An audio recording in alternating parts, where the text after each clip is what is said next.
राजनीति में अलग अलग लोग अपनी आवश्यकता के अनुसार बयानबाजी करेंगे।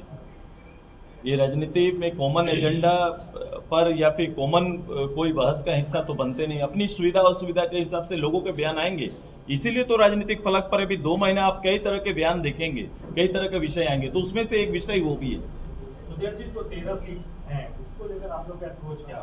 हमारा अप्रोच बड़ा स्पष्ट कहेंगे। 13 जगह पर हमारी पार्टी का जिस रूप से विस्तार है, जिस रूप से फैलाव है, हम चाहेंगे कि मेरा एक भी कैडर, एक भी कार्यकर्ता एनडीए के निर्णय के साथ एकदम खड़ा रहे और उनके पक्ष में माहौल और वोट कराने की तैयारी करेंगे।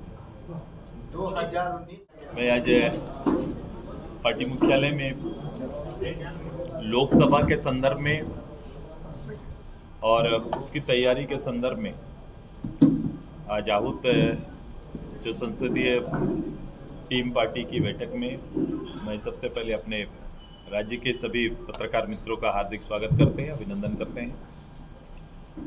पार्टी अपने राष्ट्रीय जो एजेंडा है उसके साथ एनडीए के साथ मिलकर इस प्रदेश में राष्ट्रीय और राष्ट्र को समर्पित नेतृत्व एनडीए के पक्ष में एक बड़ा जनादेश के लिए राज्यव्यापी तैयारी के लिए संकल्पित है।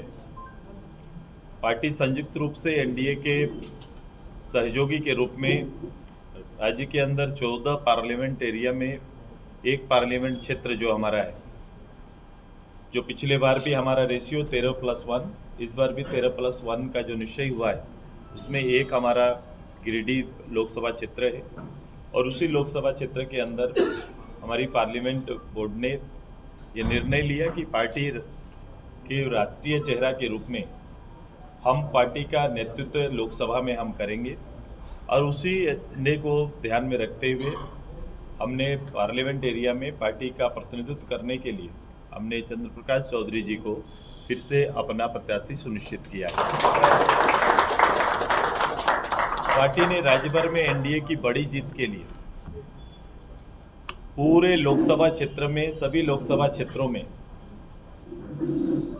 गिरिडीह और रांची जो पूर्ण हो चुका है, जब हमारा गांव प्रभारी, महिला प्रभारी, हर गांव के अंदर 2 पिलर मेंबर हमारे जो सुनिश्चित हैं, उनके साथ सम्मेलन करके एक बड़ा जनादेश एनडीए के पक्ष में आए, इसकी तैयारी को लेकर एक पखवाड़े के अंदर में सभी शेष लोकसभा क्षेत्रों में भी सम्मेलन करने का और उन्हें राष्ट्रीय जो हमारा एजेंडा है, राष्ट्रीय एजेंडा में खुद को शामिल करते हुए एनडीए के पक्ष में लोगों की गोलबंदी, जनमानस की गोलबंदी को एक साथ बेहतर रूप से हम लोग कैसे तालमेल के साथ कर पाएं, उसकी तैयारी के लिए उन्हें आगे करेंगे। राज्य स्तर पर बेहतर समन्वय और चुनावी कार्यक्रमों का बेहतर संचालन के लिए भी टीम गठित करने का निर्णय लिया है। इस बीच एक उपचुनाव है हमारा गांडे का। गांडे उपचुनाव के संदर्भ में चूंकि वहाँ हमारी पार्टी मजबूत है, हमारा चुनाव क्षेत्र पिछले बार भी रहा है जब हम अलग अलग चुनाव लड़े थे। अब उस क्षेत्र में हमारे पार्टी के कार्यकर्ताओं का और लोगों का वर्तमान समय का मूल्यांकन के लिए 5 सदस्यीय दल का गठन किया गया है, जो 1-2 दिन के अंदर उस क्षेत्र में जाएंगे, प्रवास करेंगे और वहां से एक जनमत तैयार करके पार्टी के समक्ष रखेंगे। फिर आगे हम लोग संयुक्त रूप से एनडीए के संदर्भ समक्ष इस एजेंडा को रखते हुए हम लोग निर्णय लेंगे गांडे के संदर्भ में। लोकसभा स्तर पर भी पार्टी ने प्रभारी सुनिश्चित करने का निर्णय लिया है ताकि बेहतर तालमेल हर लोकसभा क्षेत्र में हमारा एनडीए के साथ हो सके। भारत के नवनिर्माण की बारी चल रही है। भारत खुद को एनडीए के नेतृत्व में, आदरणीय मोदी जी के नेतृत्व में भारत 2047 तक एक प्रगतिशील देश की सूची में खड़ा होना है। उसी को ध्यान में रखते हुए हम सभी लोग एक झारखंड के रीजनल जो मुद्दे देशव्यापी विषय हैं उनका भी हल करने का उद्देश्य के साथ एनडीए को मजबूत करने के लिए पार्टी काम करेगी। पार्टी के वर्कर काम करेंगे और राज्य के लोगों को से जनादेश मांगा जाएगा। ये पोजीशन उचित है? तो चुनाव साथ में तक 4-5 साथ में होता तो मैं अभी दोनों फार्मूला लेके बैठ जाता। अभी तो ये नहीं है, अभी जो चुनाव सामने है। गांडे में दावेदारी है क्या?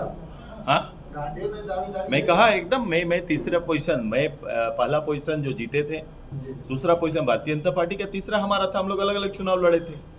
आज उनके कैंडिडेट जो सेकंड कैंडिडेट थे वो अब दूसरे पार्टी में चले गए। अब स्वतः हमारा वहाँ कैंडिडेट जो भी हैं वो काफ़ी मेहनत कर रहे हैं, लोगों के साथ जुड़े हुए हैं, तो हम हैं वहाँ पर। उसके मूल्यांकन के लिए तो मैं पार्टी की 5 सदस्यीय दल का गठन कर रहा हूँ। ये लोग जाएंगे, वर्तमान में पार्टी की स्थिति और क्षेत्र के लोगों की भावना दोनों को कलेक्ट करके आएंगे, फिर हम लोग एनडीए में बैठेंगे।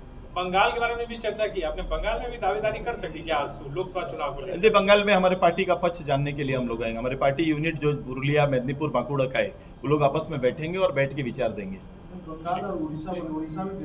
उड़ीसा के लोग आए हुए हैं, उड़ीसा के मेरे राज्य जो प्रतिनिधि टीम आई हुई है और कई महत्वपूर्ण लोग भी आए हुए हैं। विधानसभा का भी चुनाव, हाँ, इसीलिए वो ध्यान में, इसीलिए तो कुछ है। मैं कहा ना, उसके लिए टीम निर्णय करेगी। एक टीम रख रहे हैं, वो निर्णय करेंगे। बोलो और कुछ। रविंदर पांडे अलग थलग चल रहे हैं, उनका क्या सहयोग मिलेगा?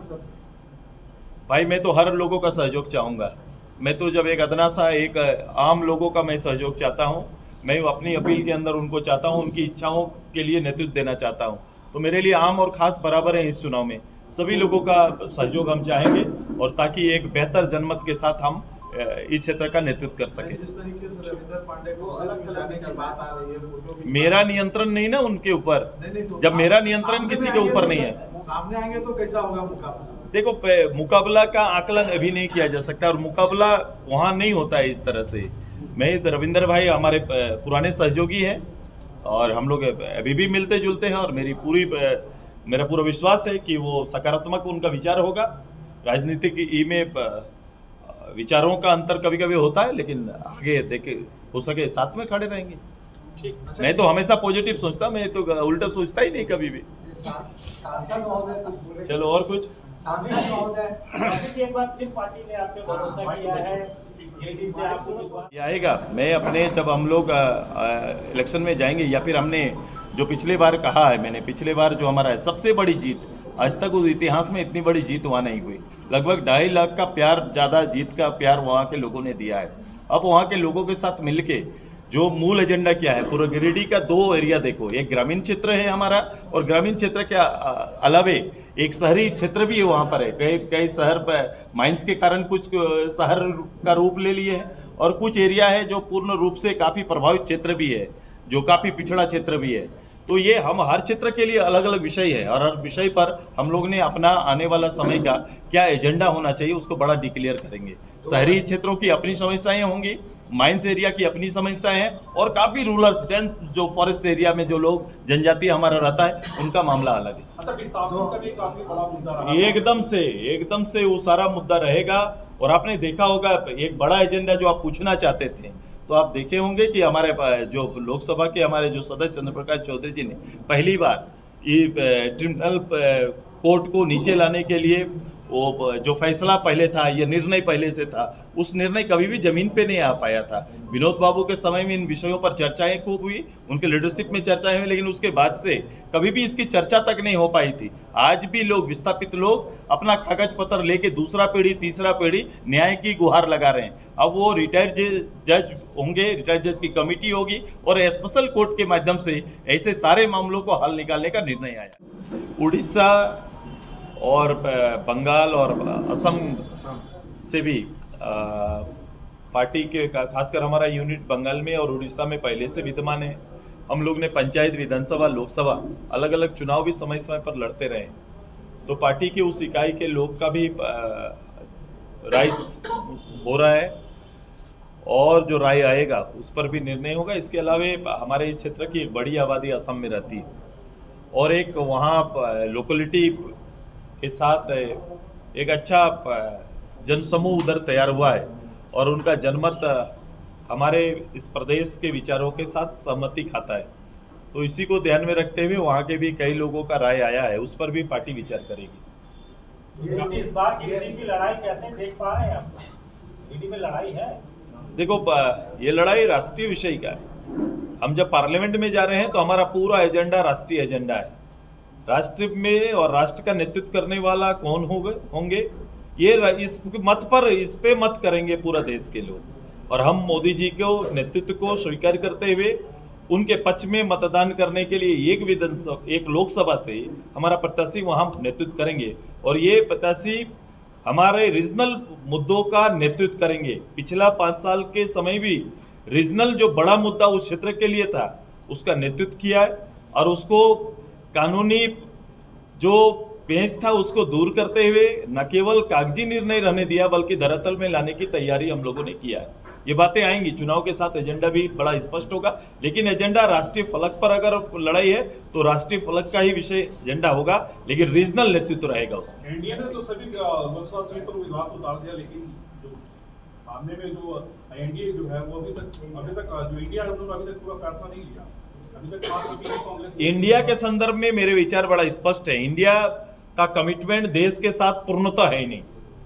वो चुनाव लड़ रहे हैं तो चुनाव लड़ने के लिए जो आवश्यकताएं हैं उसका ताना बाना बुन रहे हैं। वो कई शक्तियों को एक साथ लाकर खड़ा करके अलग अलग शक्ति जिसका अलग अलग एजेंडा है। मजेदार बात है कि आपके साथ लड़ने वाले जो भी दल हैं उस दल का एजेंडा कॉमन नहीं बना है। इस इंडिया का कोई एजेंडा कॉमन अभी तक नहीं बना है। जहां से भी वो बंगाल में अगर उनके लीडर के साथ उनका कोई गठजोड़ है तो उनका अपना सेल्फ एजेंडा है। चुनाव का एजेंडा जरूर एक कर लिया है और उसका एजेंडा एक है कि मोदी जी को कैसे रोका जाए, एनडीए को आने से कैसे रोका जाए। इसी एजेंडा में वो लोग काम कर रहे हैं। एक सवाल जिक्र कर रहे हैं आप, इस बार एक नया फैक्टर है वहाँ पे जयराम माथुर क्या बोल रहे थे? एक सवाल मेरा है कि आप एक मेरा सवाल बोलो। एक मेरा सवाल अखिल जी कि आप जो बोले अभी मुद्दों की बात, जो इंडिया में बीजेपी का जो मुद्दा है, जो नेशनल लेवल पे मुद्दा है, उस मुद्दों के साथ आजसू जाएगी या आजसू ने चूंकि विशेष राज्य का दर्जा को लेकर भी आपने एक बड़ा बिल्कुल मैंने कहा कि मेरे रीजनल चेहरा होंगे राष्ट्रीय फलक पर और मेरा एजेंडा राज्य के विषय होंगे। रीजनल दल के नाते मेरा दायित्व बनता है। मैं इसलिए वहां पर नहीं जाऊंगा कि मेरी उपस्थिति हाउस में 5 साल तक नगण्य रहे। मैं ऐसे पार्टी का नेतृत्व करने के लिए मेरे प्रतिनिधि वहां पर नहीं जाएंगे। मेरे प्रतिनिधि रीजनल जो राज्य के लिए आवश्यक है राष्ट्रीय फलक पर फैसला होना, ऐसे मुद्दे उनके सामने रहेंगे। और मैं व्यक्तिगत रूप से दल का और एक सहयोगी दल के रूप में भी मैं प्रधानमंत्री जी आदरणीय जो हमारे लीडर होंगे या फिर जो नेक्स्ट टू हमारा जो टीम आएगी उस टीम के सामने इन विषयों को हम लोग रखेंगे। पहले भी रखा है और इसको हम चाहेंगे कि इसका निर्णय झारखंड वासियों के पक्ष में आए और जल्द से जल्द उन विषयों का हल हो। और उसका डिटेलिंग भी हम लोग कर रहे हैं कि किन एजेंडाओं को राष्ट्रीय फलक पर रखेंगे। अभी एक बोर्ड हमारा बनेगा, कमेटी बनेगा, हम जाएंगे क्यों और क्यों जाना चाहते हैं वो पूरा एजेंडा भी आपके सामने रहेगा। विशेष राज्य का दर्जा पे आप कायम क्या? एकदम आज भी इसकी जरूरत है। मैं विशेष राज्य का दर्जा क्यों पुअर स्टेट के रूप में डिक्लेयर है हमारा। रघुराजन कमेटी की रिपोर्ट जो मैंने उस समय भी कहा था, आज भी मैं कह रहा हूँ, उस समय तत्कालीन जो रघुराजन कमेटी की रिपोर्ट में हमारा प्रदेश कहाँ खड़ा था। कई चीजें हैं जो राज्य को रियायत चाहिए सेंट्रल से कि हमें अपने पैरों पर खड़ा होने के लिए, एक बेहतर संचालन के लिए कई बॉडी पर कई इस तरह से जो राष्ट्रीय जिस पर राष्ट्र स्तर पर नियंत्रण जिन विषयों का है उस विषयों पर राज्य के लोगों का कैसे ज्यादा से ज्यादा हिस्सेदारी तय हो सके, ये सारे विषय हैं। कई एजेंडा है, मैंने कहा उसको हम डिक्लेयर भी करेंगे और कहाँ हम चाहते हैं कि राज्य के पक्ष में उसका निर्णय आए, ये बात को भी आपके साथ स्पष्ट करेंगे और राष्ट्रीय स्तर पर भी रखेंगे। गिरिडीह लोकसभा क्षेत्र से पार्टी के द्वारा पिछला बार उम्मीदवार बनाया गया था और हम लोग काफ़ी मजबूत स्थिति में रहे और चुनाव भारी अंतर में और सब सर्वाधिक वोट से हम लोग जीते भी। और जो 5 साल का कार्यकाल रहा काफ़ी संतोषजनक रहा। बीच में कुछ कमियां रही है कोरोना काल में, जो हम लोग थोड़ा डिस्टर्ब रहे 2 साल, लेकिन फिर भी मैं आपको यही कहूँगा कि गिरिडीह जिला जिस समय 2019 में जो स्थिति था उस समय, जो आकांक्षी जिला में गिरिडीह 61वां नंबर पर था, जो अभी वर्तमान में हम 3रे नंबर पर विकास के सभी विषय को लेकर जो विकास के चीज़ें हैं जो काम हुआ है आज 3रे नंबर पर खड़ा, तो ये हमारी उपलब्धि रही है। और मैं पूरा प्रयास करूंगा आने वाले समय में भी विकास के कार्यों को गिरिडीह को आगे ले जाने में मेरा पूरा योगदान रहेगा और पार्टी ने विश्वास जताया तो निश्चित तौर पर इस काम को हम और आगे बढ़ाएंगे। सर, वहाँ पे आप कोयला चोरी रोकने के लिए एक अभियान भी चला रहे थे, उसमें कितनी सफलता? देखिए, कोयला चोरी एक विषय रहा है और उसमें हम सड़क पर भी उतरकर